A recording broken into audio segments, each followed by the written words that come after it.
இன்றைய நற்செய்தி, அவர் தமது சிறகுகளாலே உன்னை மூடுவார், அவர் செட்டைகளின் கீழே அடைக்கலம் புகுவாய். சங்கீதம் 91:4. அடைக்கலம் தரும் ஆண்டவர் இயேசுவின் நாமத்தில் உங்களை வாழ்த்துகிறேன். இன்னைக்கு நாம் தியானிக்கிற வசனமானது ஒரு விசுவாசியின் வாழ்க்கையில் தேவன் தரும் பாதுகாப்பு, பராமரிப்பு, நம்பிக்கை ஆகியவற்றை மிக தெளிவாக விளக்குகிறது. ஒரு தாய் பறவை தன் குஞ்சுகளை பாதுகாப்பது போல நான் உங்களை பாதுகாக்கிறேன் என்கிறார். ஆம், புயல், மழை, எதிரி, ஆபத்து எது வந்தாலும் தாய்ப்பறவை தன் சிறகுகளை விரித்து குஞ்சுகளை மூடி பாதுகாப்பது போல தேவன் தம்முடைய பிள்ளைகளாகிய உங்களை தமது செட்டைகளின் மறைவில் வைத்து பாதுகாக்கிறார். நாம் உலகத்தில் பலவிதமான ஆபத்துகளையும் பயங்களையும் சந்திக்கிறோம். உடல் நோய்கள், மனவேதனைகள், எதிர்காலத்தை குறித்து பயம், இவையெல்லாம் நம்மை கலங்க செய்கின்றன.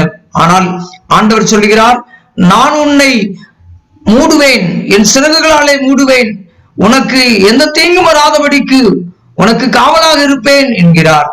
நமக்கு உண்மையான அடைக்கலம் தேவனுடைய செட்டைகளின் கீழே தான் இருக்கிறது. அங்கே பயம் இல்லை, கலக்கம் இல்லை. அந்த செட்டைகளின் கீழே அனுதினமும் உங்களை மறைத்து ஆண்டவர் உங்களை பாதுகாப்பாராக. எனவே நாம் ஆண்டவருடைய செட்டைகளின் கீழே அடைக்கலம் போவோம். May God bless you.